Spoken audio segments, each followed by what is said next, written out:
Now there we Hi, go. Harsha. Finally, gosh, what was the No, problem? dialogue. I'm Right. sorry. Oh gosh, yes. Hi, Dr. Harsha. Thank you so much for joining with us today. It's just a 15 minutes delay, and we'll catch it up soon with all our questions.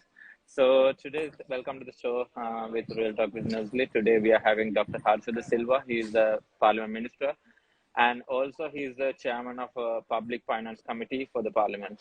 Thank you, Dr. Harsha, for joining with us today. Thank you. Thank you, Nuzly. Yeah. So my let's go into the questions quickly. So my first question is Sri Lanka basically in a bankruptcy situation right now, and we've been going through this situation because of failure of policy making for a quite long time. I would say, if personally you ask me, I would say at least for 40 years.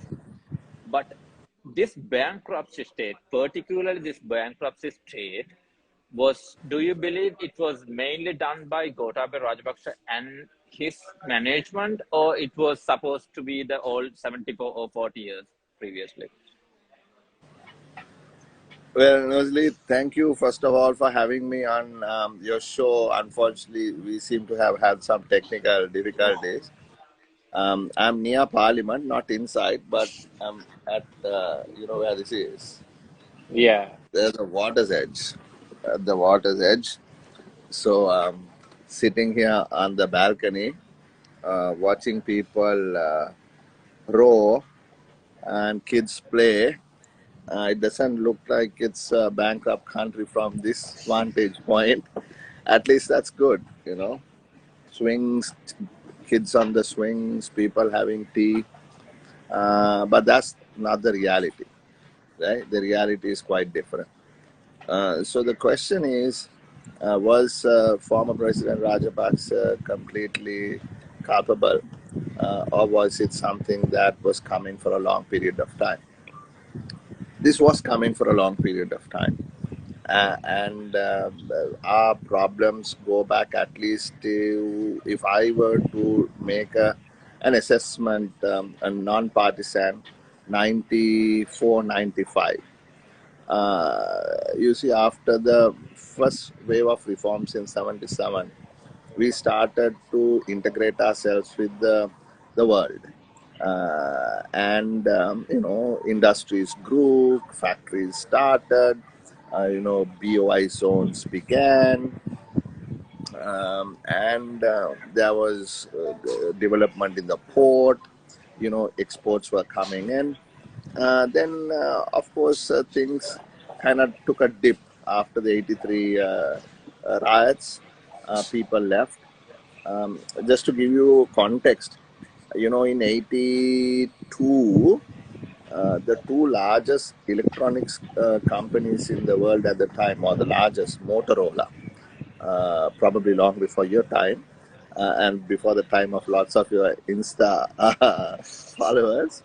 That was the Apple of today, right? Motorola, and another company called Harris Corporation, an American Texas company, had come to set up two factories in the Karnataka zone. Hiring together about 5 to 6 thousand people. Um, but they left in '83, and they all went to Malaysia, and that never took off. That electronics, telco industry, things died down, and in '89, '90, there was a second wave of reforms, and that's when the 200 garment factories started. People started getting jobs around the country. We started exporting, lingerie basically, Brandix, MAS, Hydromanis, those companies started. Um, and then around 94, 95, again things changed, right? And our ideology changed to look inwards. It was more state oriented enterprise, more import substitution, more statist policies, bigger tariffs and import duties, not looking at free trade agreements and the sort, and lowered foreign direct investment. that was creating a problem where we were consuming more than we were producing, right? Essentially, the problem of not bringing in enough dollars to pay for the kind of dollars that we were getting used to as a middle income country. We were importing cars, we were importing cheese, we were importing wine, we were importing, you name it, right? But where were the dollars coming from? Exports were not rising, right? We were stagnating just in apparels. Okay, those companies that I mentioned did quite well and moved up the value chain, but no new factories, no new industry, right? And in comparison to a lot of our neighbors, they went from say apparels to toys, toys to radios, radios to TVs, TVs to computers, computers to electronics, auto parts, aircraft parts, you name it, right? But we were stuck just doing apparels, right? And then we started taking lots of big loans, dollar loans, to pay for the consumption of imported goods and services and fuel and you name it. And then we took big loans to build big infrastructure projects, like the one that you see there. Where is it? That one over there.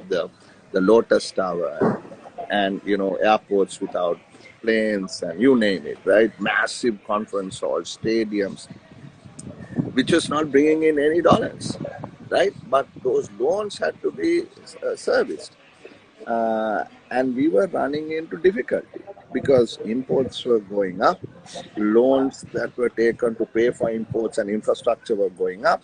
Those loans had to be repaid, but we had problem in revenue of dollars. So this was coming, right? And on the rupee side, our taxes were among the lowest in the world. We used to, in the 90s, when I said to me an inflection point, we brought in about 20% in taxes. 20% of GDP we got in taxes, right? But since mid 90s, it continued to fall, fall, fall, fall, fall, fall, fall, fall. And by 2014, we were at around 8.5%. Then there was a slight pickup in the last 3-4 years. And then in 2019, there was a massive fall in taxes, and we became the lowest tax to GDP country in the world. So we had problem in sustaining domestic debt. We had problems in paying salaries for people. On the one hand, we were running massive budget deficits, and on the other hand, we were not exporting enough to pay for our imports, and we had massive dollar loans we had to pay. So both these things kind of came together when the taxes were reduced, and then the coronavirus came.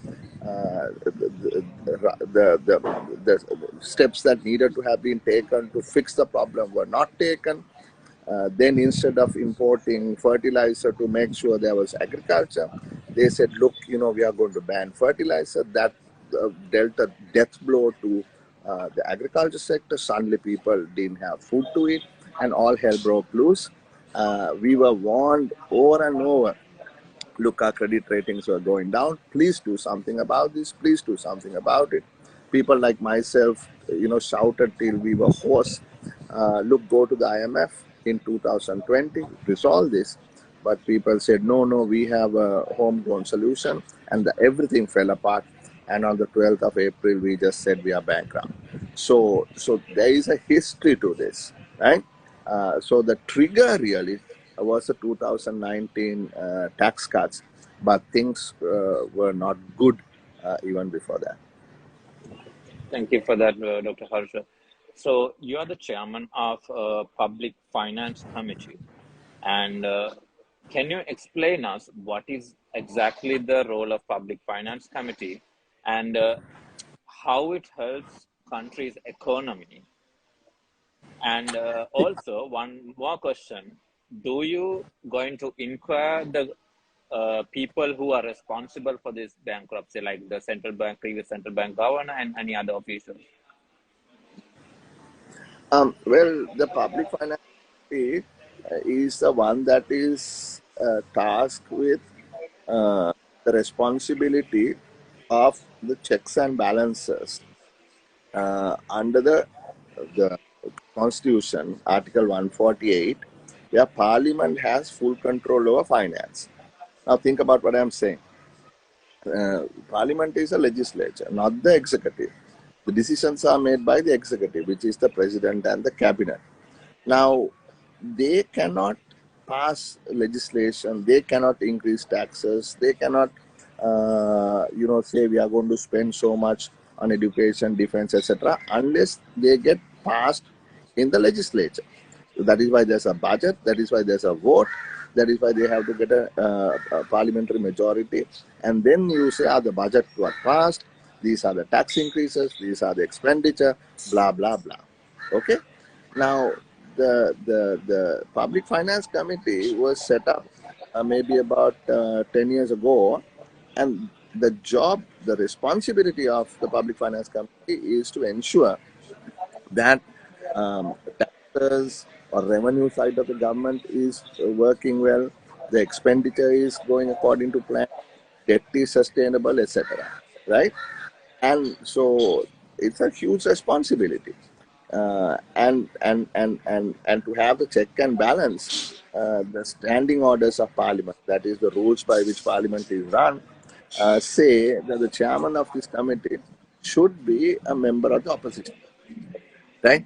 So that the member of the opposition will ask questions from the Minister of Finance. Why are you doing this? Show us analysis for proposing to increase taxes. Why is personal income tax 36%, etc. But for a long period of time, that didn't happen. Now, during Mr. Rajapaksa's presidency, my name was nominated to be the chairman of the Public Finance Committee, but they took a vote in Parliament and said, no, we are not going to give it to the opposition. We don't care what the standing orders say. We will hold it ourselves. So, for instance, when the tax cut came in 2019, I continue to ask questions. I say, why are you doing this? Show us your analysis. This will ruin the country. But nobody had the power as chair of the committee to hold those people accountable and not approve those amendments. You see? So things like that are the responsibilities of the Public Finance Committee. Every expenditure. So we are now for the first time setting up a technical staff in the Public Finance Committee so that we would be able to ask the right questions, do the proper analysis, and the kind of system change that young people wanted, right? Not the same way every day that some politician says, do it this way. No, that system has to change. We have to ask questions. You have to show us analysis. You have to give us proof and data and evidence that this is going to work. So that's the kind of change that we are trying to. So, since you have the the authority now, will you be questioning or will you be investigating people who are responsible for the bankruptcy of this country? This is precisely the question. We have been asking for a parliamentary select committee that should be appointed by the Speaker, so that the most senior people in Parliament could sit and investigate the reasons for bankruptcy and the decisions that were taken. Usually, that is done by the Committee on Public Enterprise or the Committee on Public Accounts, which are actually what you call post-mortem committees, meaning looking back at what happened. The Committee on Public Finance is more of a forward-looking committee where we look at what could happen and try to adjust decisions that may have that will impact in the future. But your question is valid, your question is meaningful, and it is up to the Speaker, actually more, the President, the government, everyone has to ensure that there is accountability. And the people who created this mess would have to be brought before, Justice. justice. Yes. Yeah.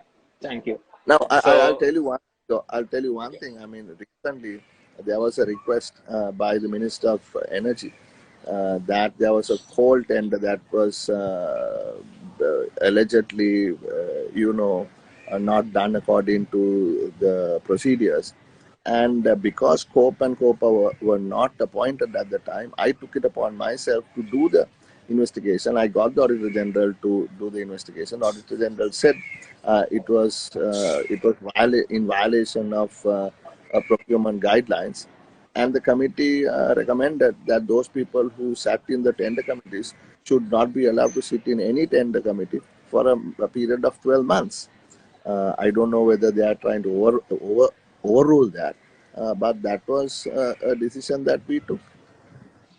I mean, it's good to know, see that there is some kind of accountability that's happening at least. I mean, not the exact what we are asking for, but it's good to see something is happening than which was not happening in previously, which has led to this situation of this country. Thank you so much for that answer. And my next question comes with your previous party, United National Party, and currently Samagi Janabalawig is JB. Do you believe SJB, like we are seeing a lots of talking here and there, SJB and UNP hold the same policies, and currently a UNP leader is being a president. He's holding the same policy and same ideologies that SJB have. How come being in opposition party and is still SJB's existence is valid uh, when there is a president who has the same ideologies and same values? And also, if we are going to say it's the same, do you believe you can do a better job in opposition than working with the president? I want to kind of change that around. Whether the existence of the SJB is valid or whether the existence of the UNP is valid. I mean, he is a president now, regardless of whatever way. No, no, no. I'll tell you what. We are all UNP blood, right? I mean, it was Mr. Ranil Wickremesinghe who brought me into politics. There is no personal animosity, nothing at all. And yes, you are right. The ideology is very similar, except that the SAB is slightly left off where the UNP is, because we believe in what's called a social market economy. In that, we believe that there has to be a marriage between sort of economic liberalism and political liberalism.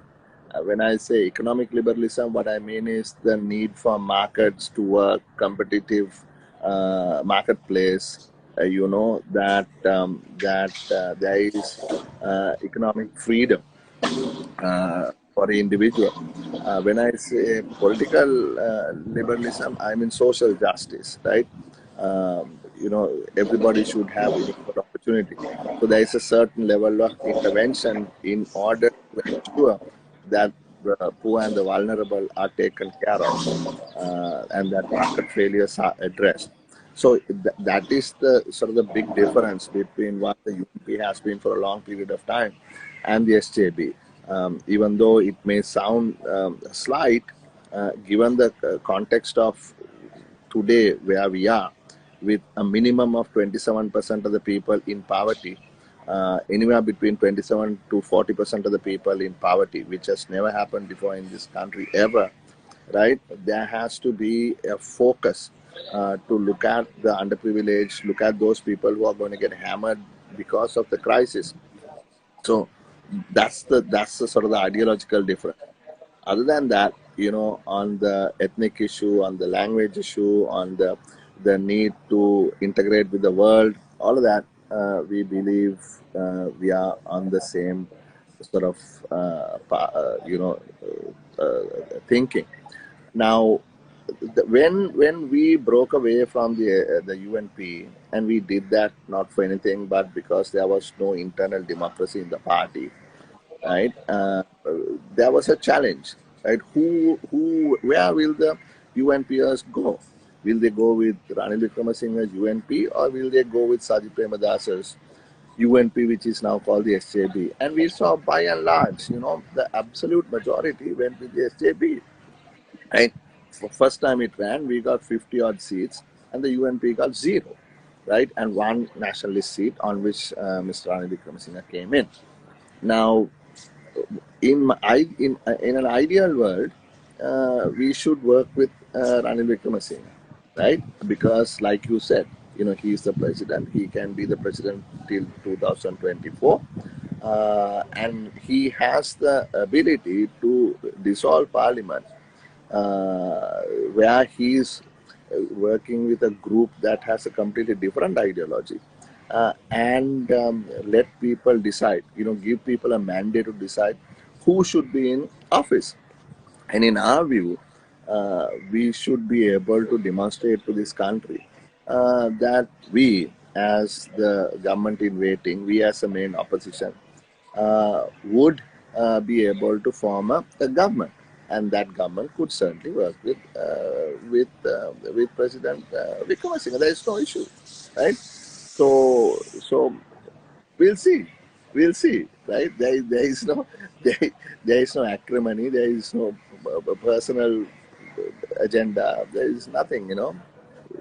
It's just that we certainly can't work with these Rajapaksa chaps and the Otto chaps who As are far who as are with sitting there. your answer, I only see that's the only thing that's holding STB from working with Ranil Wickremesinghe right now.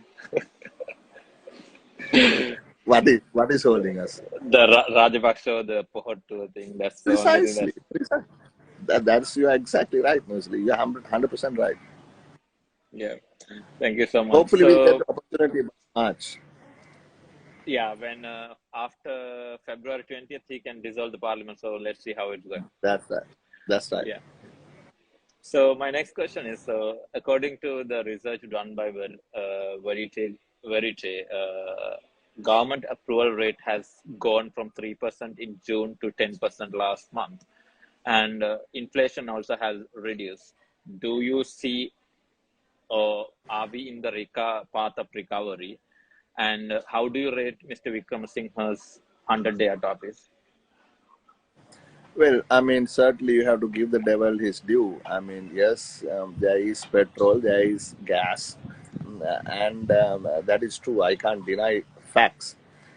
So that is probably the reason why his approval rating went from 3 to 10, right? Granted. But your question is much deeper. Is this the path of recovery?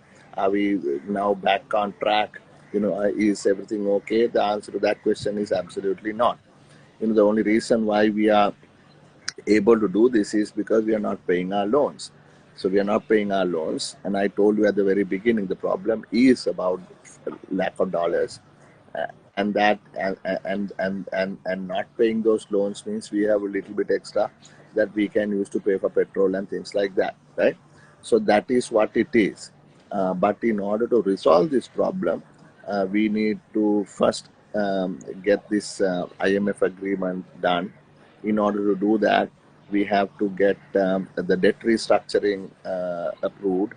In order to get the debt restructuring approved, we need to speak to the bilaterals like Japan, China, and India on the one hand, and we got to talk to the private creditors like BlackRock and Goldman Sachs, and pension funds and HSBC and folks like that on the other. And for them to agree on a debt restructure, there has to be large-scale reforms in Sri Lanka, which means massive increases in taxes, large reductions in expenditure, perhaps privatization of some SOEs, market pricing of fuel and energy, etc. And in So, order for that to happen, no, go ahead. Sorry. there has to be a parliamentary majority for the president to do that, and the budget needs to get passed and all that. And then it has to be sustained, right? It has to be sustained. Now, the question is, we all agree that there has to be reform. We all agree that revenue has to go up. The question is it too much too quick?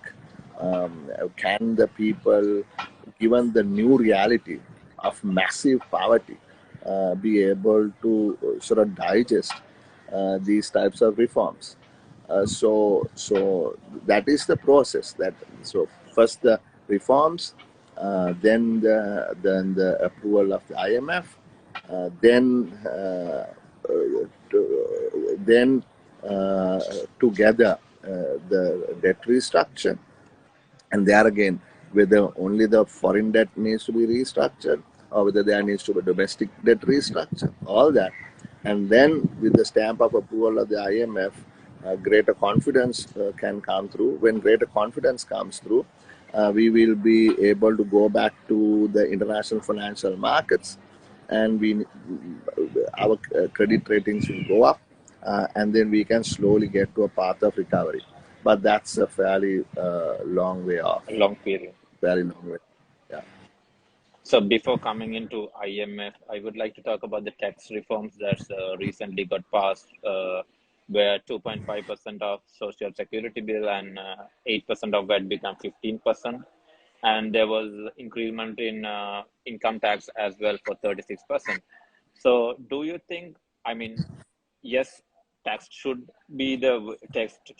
increase, but do you see any why this much of tax increase has been happening? And do you think uh, we can't do like increasement of 10%? Like I saw a video of docs, I think Nishan Dimel, I guess, talking about increasing the tax for withholding tax for 10% from 5% will actually give the same benefit to the government as much as the income tax currently giving. So don't you think increasing of withholding tax would be a much better choice than giving so much hardship for the middle income people? After all, what for politicians have been done for the politicians or the higher end business people have been doing for the years and years, why should the middle class or lower middle class should pay by tax pay? I mean, it's not fair, isn't it? Yeah, I mean, you have a very valid question, right? I mean, 2.5% social security levy is actually about 5 to 6% in terms of a value-added tax, because that 2.5 is on turnover, not Yeah, on yeah. value added, right? So if you put everything together, you are looking at about a VAT of about 21, 22%. That's one. Then the second is you asked about corporate income tax. Sorry, you asked about personal income tax, Personal. and going the highest marginal rate going to 36%. In my view, it is very high. And when I say very high, what I mean is this: 36% is okay if the 36% gets whacked onto somebody's income, if that income is very high. And in a lot of countries, what happens is the middle class, the upper middle class, people who have, sort of reasonably well-paying jobs and are uh, staying back, even though opportunities exist outside this country for them to migrate and all that. Trying to give kids a reasonable education here, etc. Who's bought a car, has a mortgage on a house, and likes to spend a little bit on luxuries, etc., are going to get hammered at the highest marginal tax rate of 36%. Now, having said all that, the effective highest rate is going to be for the most people around 30%, because there is a exemption of 1.2 million rupees. My argument is that let us take it to 36, but make the slabs between about 22 to 28 much more wide or broad, so that you catch most of the kind of people, executives that you talked about, in the 22 to 24% tax bracket, right? Now, even in the US, I mean, the country that a lot of people look up to, I don't know whether that is right or wrong, but IMF is coming from there, etc. From $70,000 to about 170, $180,000 a year, you are only taxed 22 to 24%. It goes to the highest marginal rate of 37%, but that is if you are earning something like $560,000 a year. Take an example like Malaysia. where it's much more closer to Sri Lanka and more, more like our country, is there again, the marginal tax rate goes up and it flattens out quite a bit, flattens out and then goes back again. So that is the kind of tax curve that I would like to see. And I've heard Nishan speak about this, and I've done some numbers myself. And what Nishan is saying is correct. And that is the withholding tax on interest income is not a final tax, which means even though you pay 5% on your income, you will have to pay up to 36% on the margin, depending on what your income is. So in that case, why don't you hold back 10%, right? Instead of 5%. So if you hold 10%, then you're right. It will bring in more revenue than the increase in income tax in the middle class. So why don't you think about that? So that is a good suggestion, and I support that suggestion. And I'm going to ask the Ministry of Finance when they present these things to the Committee on Public Finance to recalculate that. And I want the Ministry of Finance, and this is the first time I'm talking about it in public, I haven't spoken about it thus, that they need to do scenarios. What if the tax curve is A versus B versus C versus D, right? What if you take withholding tax from 5 to 10? What is the difference? Can you still get the same revenue? You see, so those are the types of analysis that I plan to ask the Treasury to do when they present this to us next week. Okay. So thank you for that question. It's a good one. Yeah, thank you. So before I give the audience a chance, I would like to skip some questions. I would like to go for the one last question from you. Mr. Vikramasinghe talks about IMF a lot, and even you talked about like going to IMF. And Mr. Vikramasinghe talks as is the only solution for economic stability. But you talked about yesterday in the parliament, you were talking about how some of the details that are very sensitive and say it's going to affect the livelihood of Sri Lankans very hard. And also, if I am correct, there is when you're going to debt structuring, China is asking for a free trade agreement to be signed in order to do the debt structuring. Meanwhile, India is asking for an extra agreement to be signed. So it seems like a very dangerous path that we are going into if we are going to IMF. Do you believe there is any other way, like less dangerous than going to IMF at the moment, like to get the country up, or is the IMF the only way? Unfortunately, there is no other option. There's no other option. We all the world, everyone, all countries have sort of contributed capital to the IMF. The IMF is not some commercial bank. IMF belongs to us as well, right? And the only job of the IMF is to give a helping hand to countries if they are in what is called balance of payments crisis. So IMF is a specialized institution that will help a person to save a person from sinking, right? There is no other country that is willing to give us money. There is no other bank who is willing to give us money, right? India gave us $4 billion in the last few months, and they have come to the limit. China hasn't given us any more money after they gave some money earlier. Which country has given us money? No one has. Right? We are alone by ourselves. So how are we going to get out of this? I mean, if you think about a country like Greece, when they got hit rock bottom, they had the Troika, the IMF, the European Central Bank, and the European Union. They came in and they helped them, but they lost part of their fiscal sovereignty and all that. Because they're part of the European Union. We are not part of any damn thing, right? So therefore, the only people who can help us now is the IMF, right? If anybody has any other solution, they can come and say, this is our solution, and I challenge anyone to do that, right? So I agree with Mr. Vikramasinghe that that this is the only short-term solution. IMF cannot take us out of our hole and let us, sort of grow, develop. That is our thinking. We have to do that. We have to change our ideology.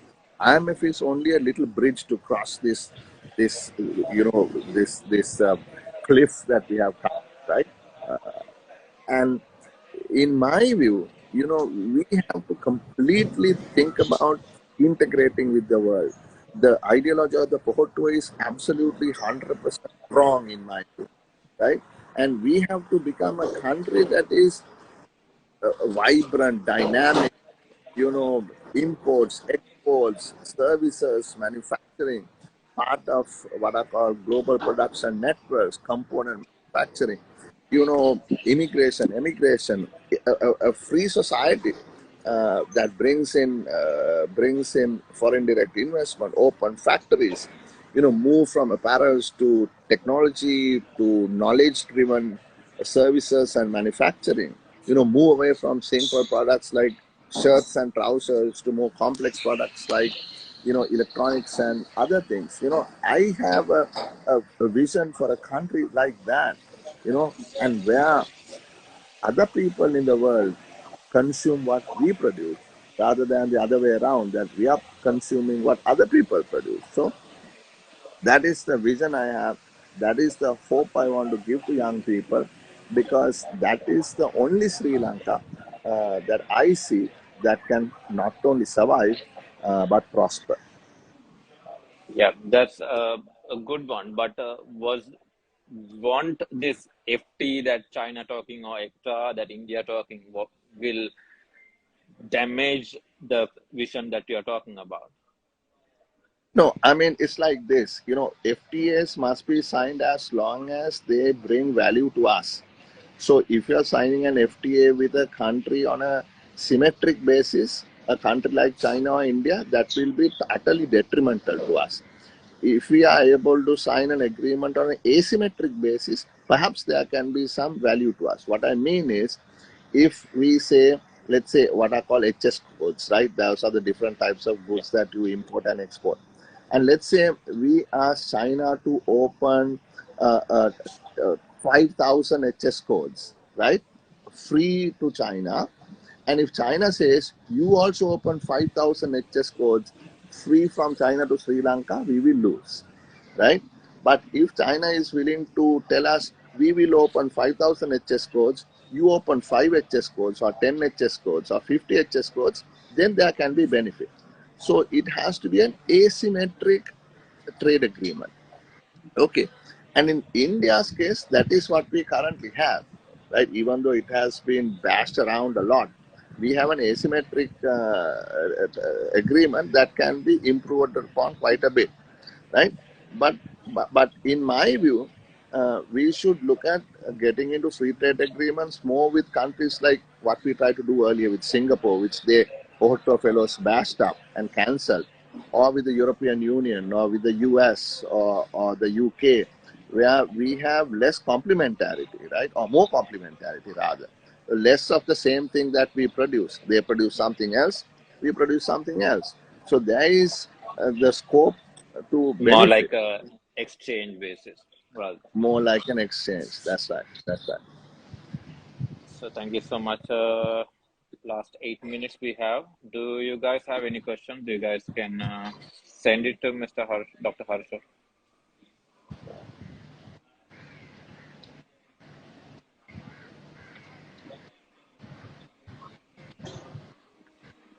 No one has any questions. That's interesting.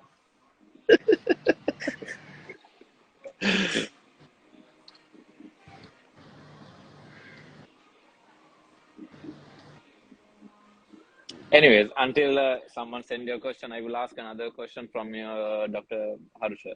So ever since Arogale came up, everyone is talking about systematic change, change for this country. In your view, in your vision, what exactly is system change? Would like to see in future?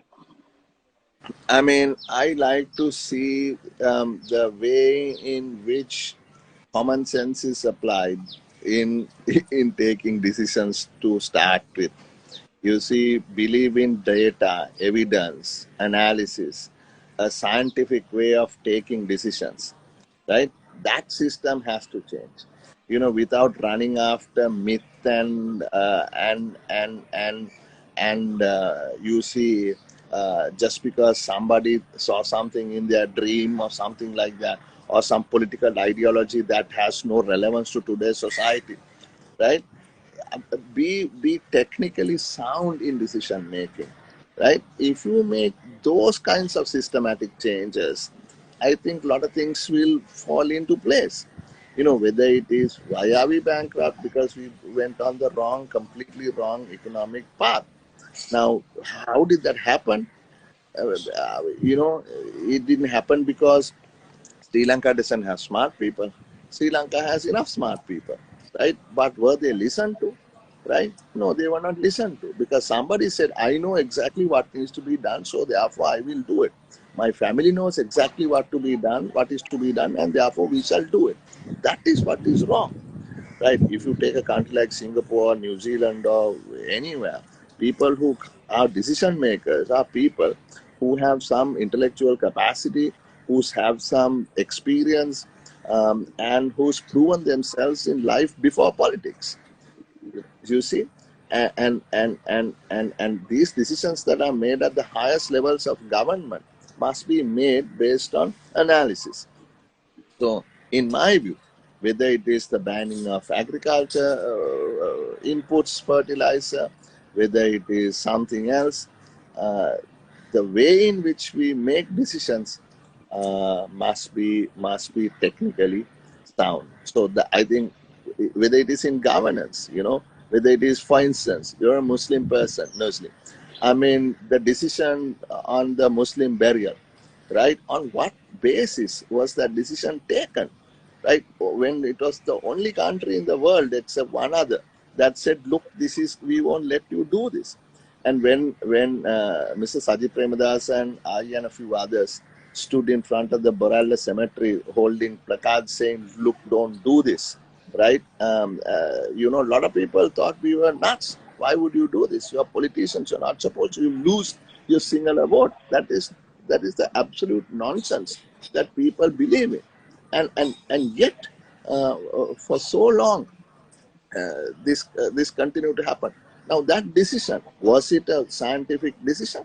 Was that decision made based on data? Was there evidence to make that decision? If so, where is that evidence? If not, who decided to do that? Right? How much of pain and agony and social sort of breakdown did that decision have? Right? And even today, when we try to get some fuel from our friends in the Middle East, they say, we haven't forgotten what you did to us. So, I mean, I'm just giving just a Yeah, series of idiotic decisions that were taken because of on the, basis of you know, myth and racism, you mean? precisely. So those, if we can say, change those systems, that everybody in this country is equal, everybody has the same rights, but everybody also has the same responsibilities, right? So those kinds of system changes need to happen, right? Anyways, I have one question from Damien. He's asking how come increase of tax is gonna bridge the gap between the currently printing money. Like even last month they have printed like some billions of monies. I can't remember the exact amount. So how come that's gonna bridge the increasement of taxes? See, I mean, the government has to have funds to pay for its expenses. When the taxes were in 2019, they said, look, we don't have money coming into the treasury as tax revenue, so therefore we shall print the money and use it for our expenditure. And when you do that, what happens is inflation goes up, everything goes up in price, right? So what happens is, when taxes are increased, then the need to print money by the central bank diminishes, right? So that is how that equation works, right? So the better the revenue to the state coffers is, less the need to print money. There is one more question asking that chances of winning us the Hamilton case that's been filed by the new file in New York. Yeah, I mean, I don't know. I am not privy to the details, but the president says that it is about to be resolved. But I cannot say because I do not know. But that just goes to show the complexity that we have in resolving the issues with the creditors who've lent us money under New York state law. Because recall, all the ISBs, right, billions of dollars, close to maybe 14, 15 billion, is under the New York state law, not under Sri Lankan law, right? So the jurisdiction is the state of New York. So cases, if any, that would be filed under New York state law, as Hamilton Bank has filed. But there seem to be some discrepancies in that case, from what I heard. But it is best that we resolve it. And not only that case, but we resolve with the creditors some sort of plan in order to restructure uh, all that private debt. Uh, it's 5 o'clock, but I asked two questions from me before in this. Yeah, So I will, yeah, I will choose two questions. So one question is about people are leaving the country and how about it's called the brain drain of the country is happening. So what do you like to address on that? And number two is you said your party might join Ranil Wickremesinghe if not for her tour, and but he still cracked down on protests. And what is your thought on that? So those are two questions, and we'll be done. Thank you. yeah. The first one was Brain uh, drain. yes, The sorry. people are leaving. I know, I know. I mean, that's very sad. But as a parent of two young adults myself, I can't tell them what to do, and it's their future. And we as parents have failed them. And just because we have failed them, we can't let them fail. So they have to make their own decisions. And in a free country, it is the choice of every young person to decide for themselves, right?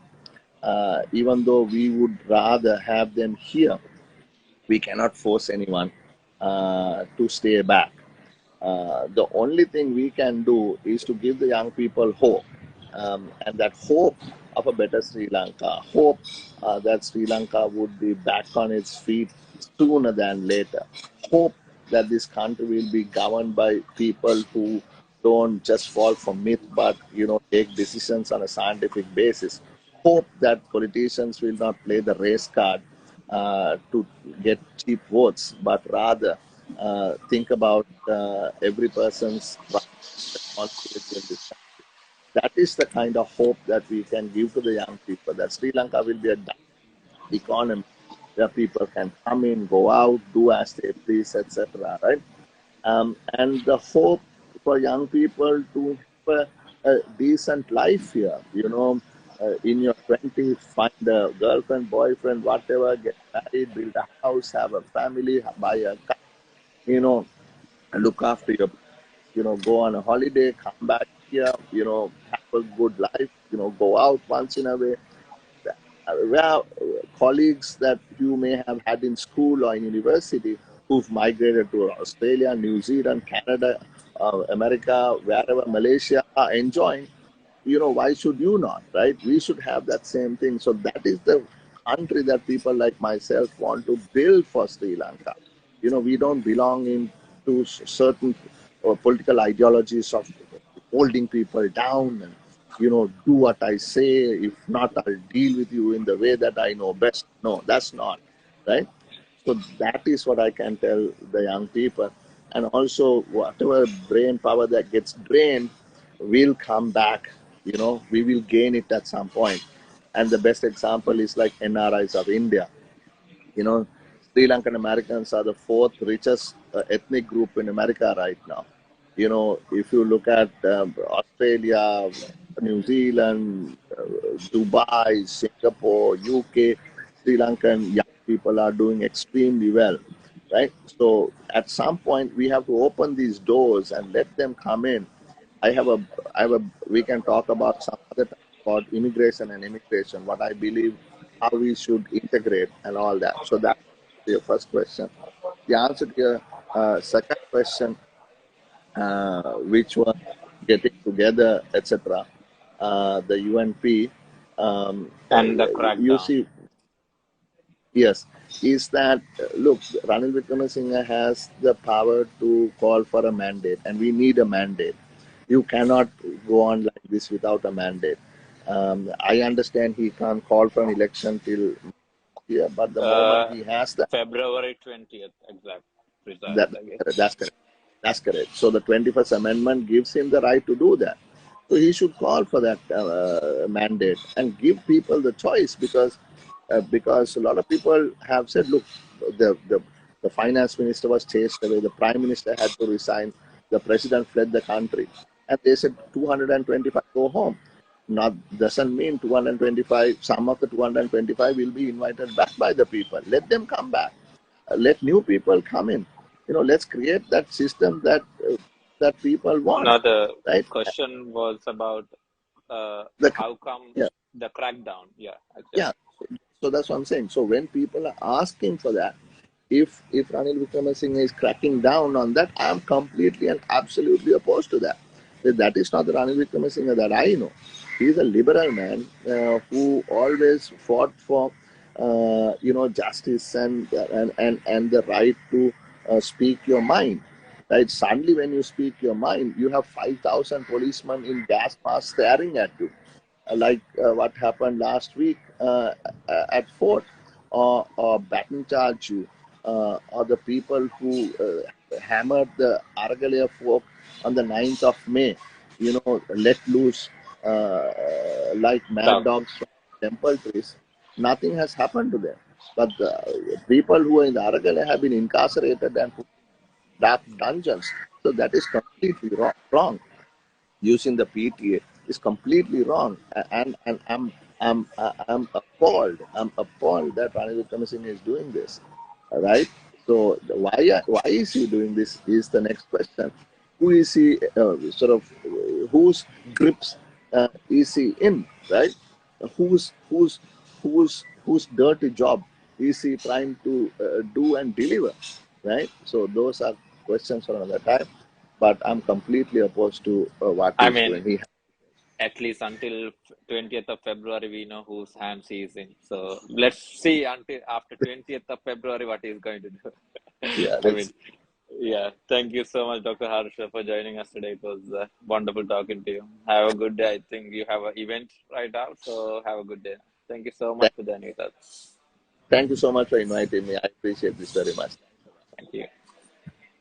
Bye.